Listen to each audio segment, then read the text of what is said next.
All right, we're recording. So, good morning, YouTubers. Sunday morning after Thanksgiving. Thought we'd do a little Project Bumble Jeep update, which I am disappointed to say that involves nothing as far as getting the project done. So, no paint work yet. No more mechanical until I'm done with this video. Just wanted to give an update. I had purchased, I think I mentioned this, I purchased Tread Wright tires, got a great deal on them. I got their mud terrain tires, 31 10.5 15s. Very aggressive tread pattern. Looks like they'll do super well off-road, but I am not keeping them. I have heard, so okay, this will be like a Tread Wright tire review as well. Anyhow, I'm not keeping them because I don't trust them. Every Tread Wright tire review that I've seen on YouTube, and I've watched quite a few of them, with the exception of the guy that does the factory tour and puts them on an old TJ, commented that they are extremely difficult to balance and require excessive amounts of weights to balance.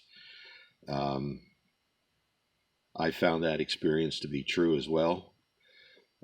Also, one of the Tread Wright factory tour videos that I saw,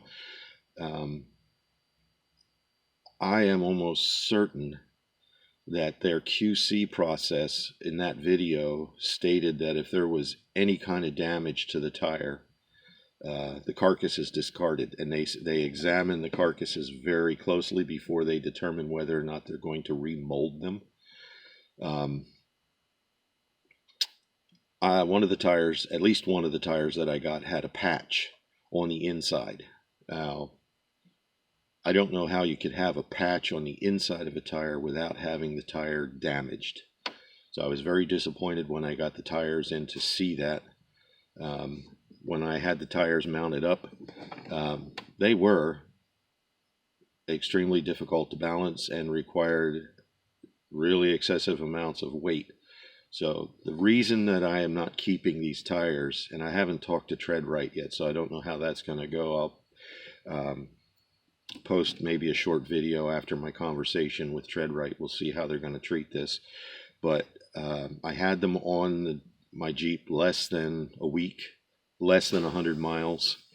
I was on my way to pick up pizza for the guys in the dorm where I work, and the place was about 25 miles from the school here, and hit a bump.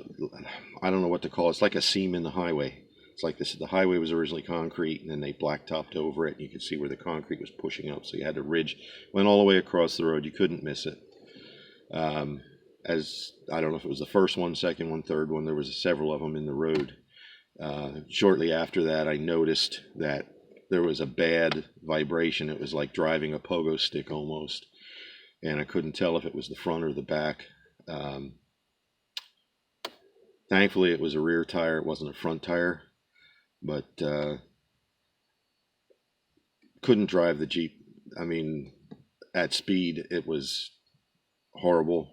I was afraid, driving it was going to be damaging to the vehicle. I mean, the vibration was that severe.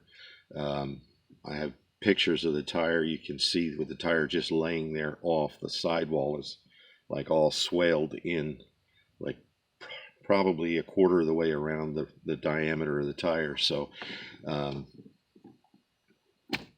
ended up, so I paid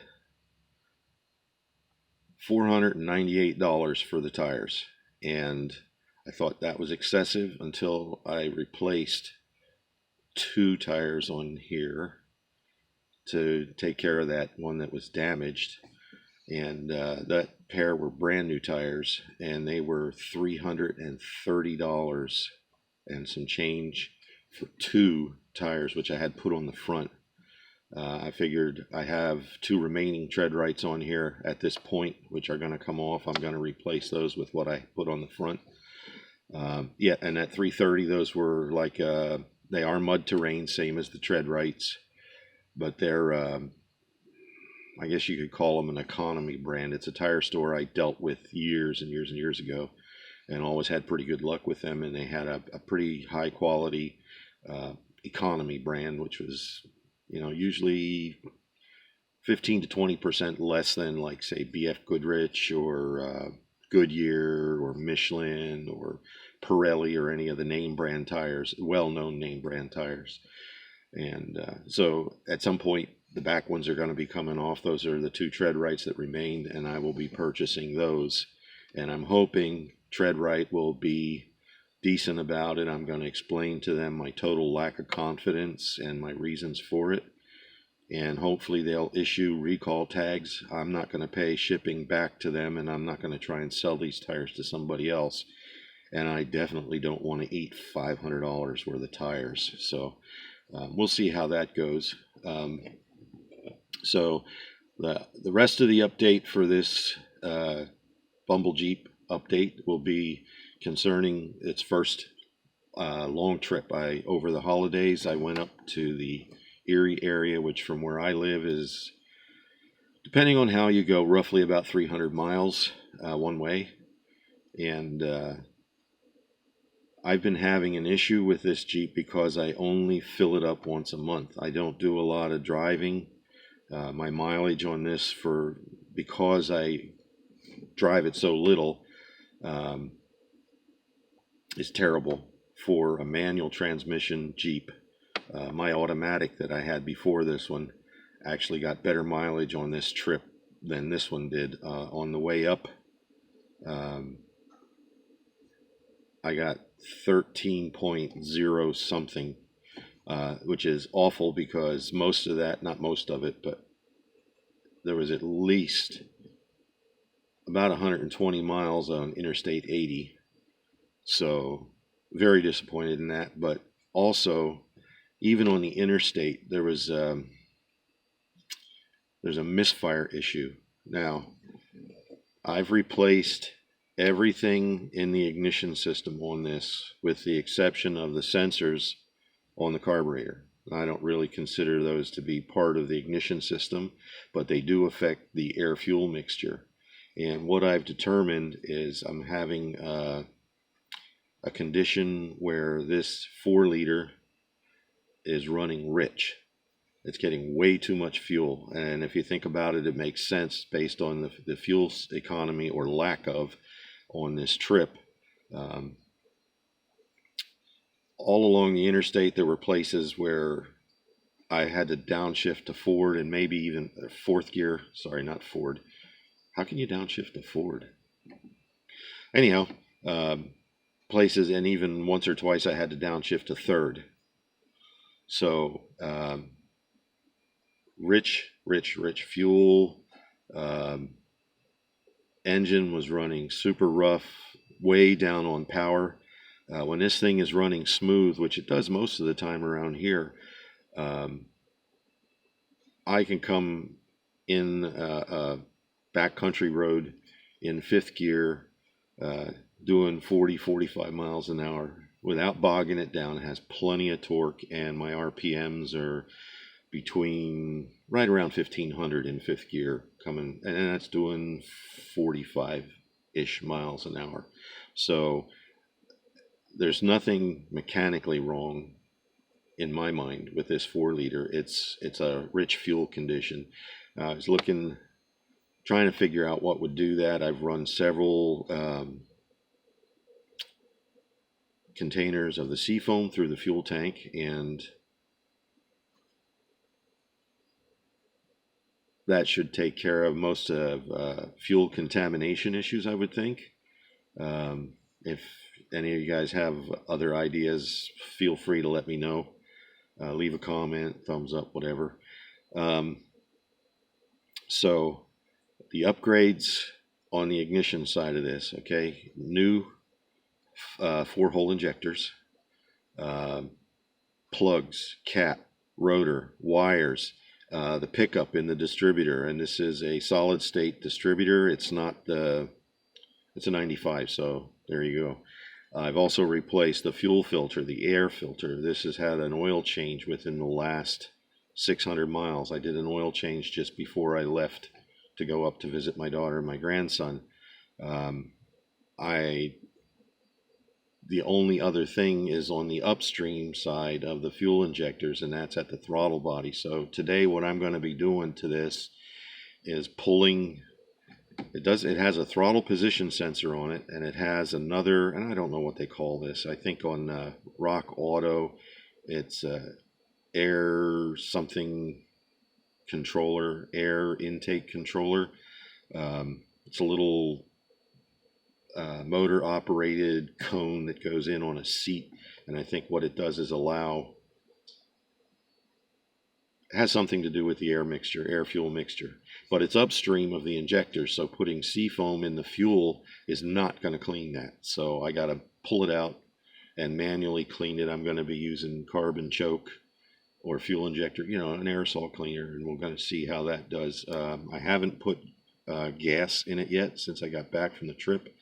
I filled up in Corey, which is a little town where my daughter lives, and drove all the way down here Friday afternoon, Friday evening, and for the most part it ran pretty smooth. There was still a rough intermittent miss on the way down, but it would go for 30-40 miles without missing a beat and running smooth as silk. So I am certain it's a rich fuel condition. I looked at ECMs. Not going to try that first. That's a pretty expensive. Oops, that didn't work. So going to do some of the sensors. If I have to, I'll replace this sensor. I'll replace the throttle position sensor. There is another one that goes into the intake, and they're all relatively inexpensive. None of them on Rock Auto are over $20. So I'm not afraid to try those and not have that not be the problem. So anxious to see what kind of mileage I got on the return trip. When I did fill up in Corey, I was down just a little under 3/4 of a tank, and that's running from Interstate 80 up 36, 42, and Route 8 into 77 over to Corey. Probably about 70 miles. I did a bunch of short trips while I was up visiting my daughter. So I think when I filled it up, I had around maybe 90 or 100 miles on that tank, and it was still right around the 3/4 mark. But when I filled up, I put mid-range in it, so 89 octane, I figured and it took, I think, 7-8 gallons, something like that. And at that point, my fuel economy was only 13.5, which is marginally better than what it did coming up to Brookville, which it was 13.0 and change. So we're going to see what that does. I'm going to pause this now and pop the hood, pull that off. It shouldn't take very long. And then I'm going to go take this for a test drive down to the closest station. Somebody had suggested that I run, because I put so few miles on it and don't drive it very often, that I eliminate ethanol fuels, which I think is a terrific idea. I haven't seen the price of non-ethanol fuels. I got to figure out around here where I can buy non-ethanol fuels, because I know that's hard on these are probably original fuel lines on this. I know the original, or the fuel filter that I replaced on this looked like it was the original one. It was that crusty. I was a little concerned that I wouldn't get the filter off without having to go either direction with new fuel lines. So we'll see.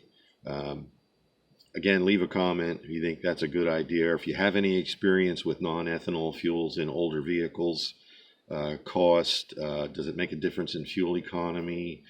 Is there a noticeable difference in how it runs, how the vehicle runs on non-ethanol? I wouldn't think so. I mean, these were originally designed to run on non-ethanol unleaded gasoline. So ethanol, and ethanol is just an inexpensive way for the petroleum companies to charge us more for our fuel. So I'm not going to get political on this. Maybe post up some political commentary sometime just for spits and grins. So that's all I got for you right now. I'm going to pause this as opposed to stopping it and starting another video. And if I have more after this, I'll add it. If not, that'll be the end of this video. So let's hit the pause button and I'll talk to you guys later.